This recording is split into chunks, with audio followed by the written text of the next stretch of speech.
ओम शांति। 23/2/2022। बाबा कहे, मीठे बच्चे, तुम प्यार से कहते हो मीठे बाबा तो मुख में रस आ जाता है। ईश्वर व प्रभु कहने से वह रस नहीं आता। देखो बाबा क्या कहते हैं, जितना हम प्यार से बाबा को मीठे बाबा कहते हैं तो बाबा कहते हैं मुख में रस आ जाता है। ईश्वर व प्रभु कहने से वह रस नहीं आता। प्रश्न है, कौन सा धंधा सर्वशक्तिवान बाप का है, मनुष्य का नहीं? उत्तर है, पतित आत्मा को पावन बनाना, सारे विश्व को नया बनाना, यह धंधा बाप का है। बाप ही पावन बनने की शक्ति देते हैं। यह धंधा मनुष्य नहीं कर सकते। मनुष्य तो समझते भगवान जो चाहे वह कर सकता है, हमारी बीमारी भी ठीक कर सकता है। बाबा कहते हैं, मैं ऐसी आशीर्वाद नहीं करता, मैं तो पावन बनने की युक्ति बताता हूँ। बाबा कहते हैं कि दुनिया वालों को लगता है कि भगवान जो चाहे वो कर सकते हैं, बीमारी भी ठीक कर सकते हैं। बाबा कहते हैं, मैं ऐसी आशीर्वाद नहीं करता हूँ, मैं तो आया ही हूँ पावन बनने की युक्ति बताने।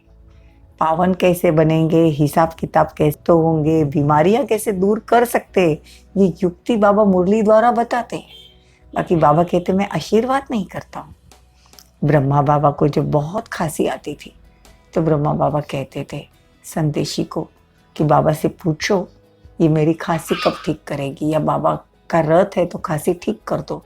लेकिन शिव बाबा कहते थे ये तुम्हारा कर्म भोग है, वो तुमको खुद को ही चुक्त करना है। हाँ, बाकी तुम्हारा जो शरीर में लोन लेता हूँ बात करने के लिए, उसका भाड़ा मैं दे देता हूँ, तुमको विश्व का महाराजा बनाता हूँ, लेकिन कर्म भोग तो तुमको चुक्त करना ही है। गीत है, जाग सजनिया जाग। ओम शांति। बेहद का बाप बच्चों को जगाते हैं। माता पिता जिससे सुख मिलते हैं वह आकर अंधियारी रात से जगाते हैं। तो माता पिता के बच्चे हो, जानते हो हम घोर अंधियारे में थे, अब जाग रहे हैं।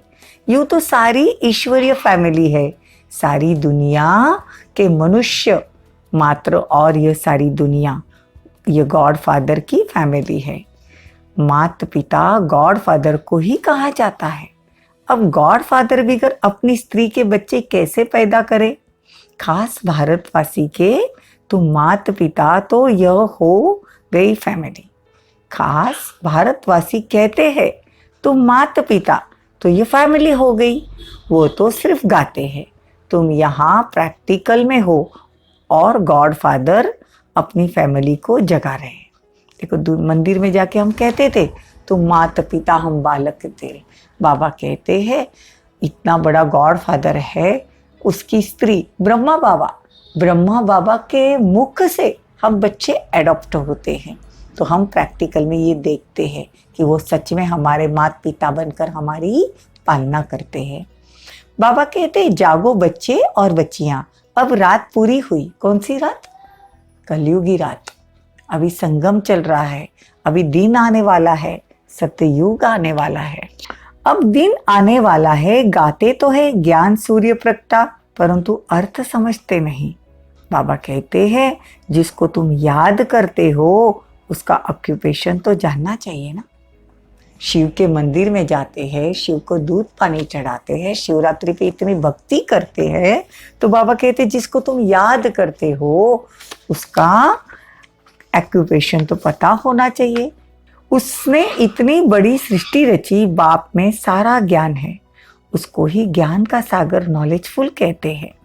बाप कहते हैं कि मैं सत्य हूँ, सच बोलने वाला है और सदैव अमर है, तो अमर कथा सुनाते हैं। अभी तुम जानते हो अमरनाथ शिव बाबा हमको अमर कथा सुनाकर अमर लोक का मालिक बनाते। अमर लोक सतयुग का मालिक। बाबा कहते हैं अब तुमको पुराने घर से नए घर में भेजता हूँ। सतयुग त्रेता, स्वस्तिका के 4 भाग है ना। स्वस्तिका के 4 भाग कौन से? सतयुग, त्रेता, द्वापर, कलयुग। तो देखो बाबा कितना अच्छे से सब बातों का राज समझाते हैं। भगवान कहते परमपिता परमात्मा व ईश्वर कहने से इतना रस नहीं आता जो बाबा कहने से मिलता है। बाबा कहने से वर्षे की खुशबू आती है जब अपने को बच्चा समझते हैं। जब भी हम परमात्मा को बाप कहते हैं या पिता कहते हैं तो उसकी सारी प्रॉपर्टी के हकदार बन जाते हैं। हम बाबा के बच्चे हैं। यूँ तो सभी आत्माएं बाबा के बच्चे हैं, परंतु बाबा ने अब हमारी रचना रची है। तो बाबा कहते सर्वशास्त्र शिरोमणि तो गीता है। अच्छा, माता पिता कौन है? भगवान। वही पतितों को पावन बनाने वाला है।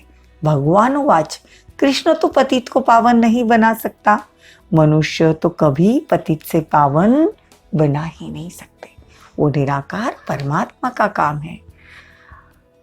भगवान कहते हैं अब तुम मीठे मीठे बच्चे कहते हो, आत्मा परमात्मा अलग रहे बहुत काल। सुंदर मेला बना दिया जब सदगुरु मेला दलाल। गायन तो है ना, महान आत्मा पुण्य आत्मा, ऐसे तो नहीं कह सकते महान परमात्मा। देखो, आत्मा को हम कह सकते महान आत्मा, पुण्य आत्मा, पाप आत्मा, लेकिन महान परमात्मा नहीं कह सकते। फिर अपने को शिवोम परमात्मा आदि क्यों कहते हो? पुण्य आत्मा पाप आत्मा कहते हैं, फिर निर्लेप क्यों कहते हो? देखो, कहने का भावार्थ ये है कि हम कभी ऐसा नहीं बोलते कि पुण्य शरीर पाप शरीर। कहते टाइम बोलते हैं पुण्य आत्मा है, ये पाप आत्मा है, बोलते हैं ना। तो फिर आत्मा निर्लेप कैसे हो सकती है? ये जो पाप और पुण्य का लेप शेप है वो आत्मा पर ही लगता है, शरीर पर नहीं लगता है। शरीर तो यहीं खत्म हो जाता है, आत्मा ही दूसरा जन्म लेकर वो भोगती है। तो आत्मा पे लेप शेप लगते हैं। हम जो पाप करते हैं पुण्य करते हैं वो सजा आत्मा भोगती है। शरीर तो विनाशी है, आत्मा अविनाशी है। तो तुम आत्माओं ने 84 जन्म लिए। तो समझ में आया? पुण्य आत्मा पाप आत्मा, तो जो भी लेप शेप लगते हैं वो आत्मा पर लगते हैं, शरीर पर नहीं। भले शरीर द्वारा हम भोगना भोगते हैं, लेकिन पुण्य काम भी आत्मा ही करती है। अगर शरीर में आत्मा नहीं है तो वो पुण्य काम कर नहीं सकती है या पाप का काम नहीं कर सकती है। तो जितना भी लेप शेप लगता है पुण्य और पाप का, वो आत्मा पर लगता है। फिर भी दुनिया वाले कहते आत्मा निर्लेप है। देखो कैसी गुह्य राज बाबा समझाते हैं। भारत पर ही सारा खेल है। बाबा कहते सेकंड बाय सेकंड जो पास होता है वो ड्रामा है। वो मनुष्य ड्रामा के आधार पर एक्ट करते हैं। 84 जन्म कैसे लेते हैं? सभी 84 जन्म तो नहीं लेते। जो पहले से आते हैं सतयुग के आदि से अभी अंत तक, वो 84 जन्म लेते हैं। अब बाबा कहते जाग सजनिया जाग। बाप कहते अब तुम्हारी आत्मा की ज्योति का द्रुत अब खत्म हो गया है। हमारी सबकी बैटरी अभी क्या हो गई है? डिस्चार्ज हो गई है। जब बाबा के साथ ज्योत जगाएंगे या चार्ज करेंगे तो ताकत आएगी। बाबा कहते अब मुझे याद करो तो द्रुत भरते भरते दीवा जग जाएगा, फिर तुम मेरे पास आ जाओगे। वो निराकार बाप ही क्रिएटर, डायरेक्टर, मुख्य एक्टर है। याद किसको करते हैं? बाप कहते दुख में सब याद करते हैं गॉड फादर को। ये दुख सुख और हार जीत का खेल है। ये भारत पर ही खेल रचा हुआ है। सुख कब? सतयुग त्रेता। दुख कब? द्वापर कलयुग। तो बाबा कहते ये सब हार और जीत का खेल है। माया हार खिलाती है, बाप जीत पहनाते हैं। कहते सर्वशक्तिवान मैं हूं ना। ऐसे नहीं कि कोई बीमार हो तो उसको आशीर्वाद देकर ठीक कर दूंगा। मैं ये धंधा नहीं करता हूँ। मैं आया ही हूँ पतितों को पावन बनाने, श्रीमत देने। श्रेष्ठ ते श्रेष्ठ है शिव बाबा की मत। तो बाबा से शक्तियां लेकर हम अपनी बीमारी को ठीक कर सकते हैं। बाबा भले कहते कि मैं नहीं ठीक करता हूँ, लेकिन बाबा ही सब कुछ करते हैं। लेकिन उसके लिए पुरुषार्थ करना पड़ता है। बाबा की बहुत सारी याद, बाबा से शक्तियां भरकर हम उस बीमारी से भी निकल सकते हैं। बाबा वो श्रेष्ठ मत देते हैं कि तुम कैसे पावन बनेंगे। तो पावन शरीर भी मिलेगा। जैसे शिव बाबा की महिमा अपरंपार है, वैसे रचना की महिमा भी अपरम अपार है। वैसे भारत की महिमा भी अपरम अपार है, मतलब बाबा की, हम आत्माओं की और भारत की महिमा अपरम अपार है। भारत में हीरे जवाहरात के महल थे। गॉड क्रिएटर है तो मदर भी तो चाहिए ना। ब्रह्मा द्वारा स्थापना हो रही है, इस समय तुम ईश्वरीय फैमिली के हो, फिर देवी फैमिली के बनेंगे, सो भी संगम युग पर। अभी हम ईश्वरीय फैमिली के हैं, सतयुग में देवी फैमिली के बनेंगे। वो सोने जैसा जीवन होगा, वो यह हीरे जैसा जीवन है, डायरेक्ट भगवान के बच्चे बने हैं। तो बाबा कहते हैं कि जितना हो सके मुझे याद करो। अब बेहद के बाप कहते हैं मन मना भवो, मेरे साथ बुद्धि का योग लगाओ और बेहद का वर्षा ले लो। बाप कहते हैं लक्ष्मी नारायण के लिए ऐसे नहीं कहेंगे, वो तो संपूर्ण श्रेष्ठाचारी थे। तो बाप की महिमा अलग है। देखो, भगवान की महिमा अलग, परमात्मा की महिमा अलग, देवताओं की महिमा अलग। परमात्मा की महिमा क्या है? वो ज्ञान का सागर है, वो सुख का सागर है, वो आनंद का सागर है, वो निराकार है, उसकी बहुत महिमा है। और देवताओं की महिमा 16 कला संपूर्ण, संपूर्ण निर्विकारी, मर्यादा पुरुषोत्तम, अहिंसा परमो धर्म, ये देवताओं की महिमा है। अब बाप कहते ये नाटक पूरा हुआ, बाकी वो नाटक 4 घंटे की रील होती है, इसकी रील 5000 वर्ष की है। वो लोग फिर कहते हैं कलयुग की आयु 4,32,000 वर्ष है। कितना गपोड़ा लगाते हैं। मौत सामने खड़ा है तो भी घोर अंधियारे में पड़े हैं। ये सृष्टि का विनाश अब नजदीक है, फिर भी दुनिया वाले घोर अंधियारे में पड़े हैं। बाप कहते अब जागो, तुम भगत भगवान को याद करते आए हो और अभी भक्ति मार्ग खत्म हो रहा है। मैं आया हूँ ज्ञान से सोजरा करने। ज्ञान मार्ग में सोजरा है, उजियाला है, सतयुग है। अब बाप कहते मैं तुम बच्चों को राजाओं का राजा बनाता हूँ। लक्ष्मी नारायण को 4 भुजा ही दिखा देते हैं। बाबा कहते हैं लक्ष्मी के 2 हाथ, नारायण के 2 हाथ, मतलब 2 लक्ष्मी के 2 नारायण के। बाकी विष्णु कोई और चीज नहीं है। अब तुम राजाओं का राजा बनते हो, डबल सिरताज बनते हो। डबल सिरताज, एक है रत्न जड़ित ताज और देवताओं के पीछे एक चक्र दिखाते हैं सफेद, वो है पवित्रता का ताज, जो अभी हम इस जन्म में धारण करते हैं। तो सतयुग में डबल सिरताज हो जाते हैं। द्वापर से जो भी राजाएं होते हैं उनको सिंगल ताज होता है, उनका पवित्रता का ताज नहीं रहता है। लेकिन देवताओं के चित्र के पीछे देख लो एक चक्र दिखाते हैं घूमता हुआ, वो पवित्रता का ताज, इसलिए डबल सिरताज। बाबा कहते ब्रह्मा द्वारा फिर मैं ब्राह्मण ब्राह्मणियां रचता हूँ, नहीं तो इतने बच्चे कैसे एडॉप्ट करूं। शिव बाबा ब्रह्मा को एडॉप्ट करते हैं।